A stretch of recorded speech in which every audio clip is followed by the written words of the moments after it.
Silencieux depuis plusieurs mois, le président du mouvement Gabon Nouveau, Mike Dioktan, a décidé ce 8 octobre 2024 de donner son avis sur les questions relatives à la vie politique du pays. Parmi les points évoqués avec les professionnels de médias figure en première ligne le projet de constitution adopté il y a quelques jours par l'Assemblée constituante. L'heure est venue de transcender nos différences et de nous unir pour l'avenir de notre nation. Ensemble, nous avons le pouvoir de façonner un Gabon qui reflète nos plus hautes aspirations. L'objectif primordial de cette saison exceptionnelle est la refondation de nos institutions.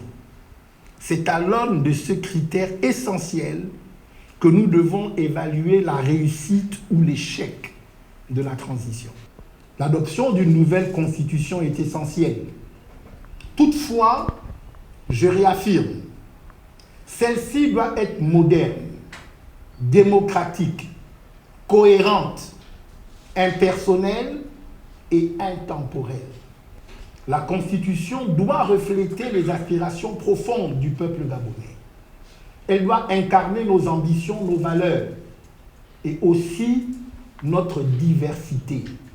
Mesdames, Messieurs, mes chers compatriotes, il est impératif d'examiner attentivement notre projet de constitution, en particulier la méthodologie employée pour son élaboration.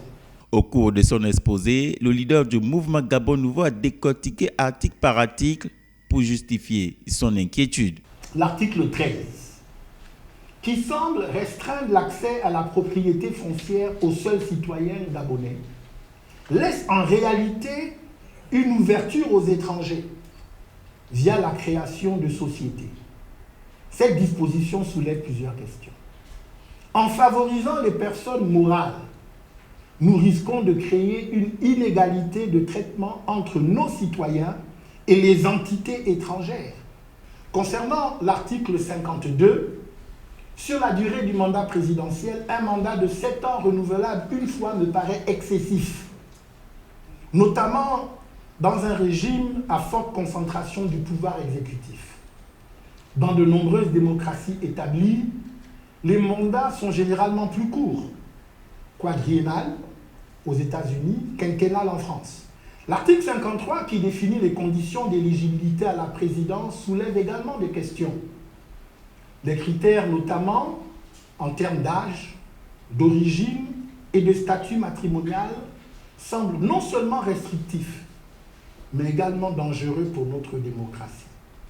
Des conditions aussi strictes et discriminatoires risquent de marginaliser des citoyens naturalisés ou d'origine étrangère, créant ainsi une hiérarchie implicite entre les Gabonais de souche et les autres.